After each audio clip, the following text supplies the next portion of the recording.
আসসালামু আলাইকুম। সবাই কেমন আছেন? আশা করি ভালো আছেন। আমি আজকে আপনাদের মাঝে এসেছি যে নাটোর লালপুরের কিছু সুন্দর সুন্দর ভিউ পয়েন্টের ব্যাপারে আলোচনা করার জন্য। যারা আপনারা কন্টেন্ট ক্রিয়েটর আছেন, যে আপনাদের হয়তো অনেকের কাজে লাগবে কারণ হচ্ছে আপনারা ঘুরতে পারবেন, ভিডিও বানাইতে পারবেন।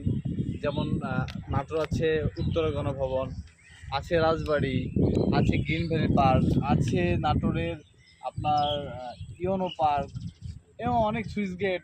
প্রচুর প্রচুর হচ্ছে মানে পর্যটক জায়গা আছে, পর্যটক কেন্দ্র আছে নাটোর লালপুরে এবং নাটোর সদরে। তো আপনারা সবাই আপনারা সবাই নাটোর লালপুরে এবং নাটোরে ঘুরতে আসেন। ঘুরতে এসে আপনাদের কন্টেন্ট ক্রিয়েটররা আপনারা ভিডিও তৈরি করে নিয়ে যান, তাহলে ছাড়তে পারবেন বেশি করে। আর রাজার বংশধরকে রেখে যান, দেখে রাজা নাটোরের কাঁচা গোল্লাটা খেয়ে যান।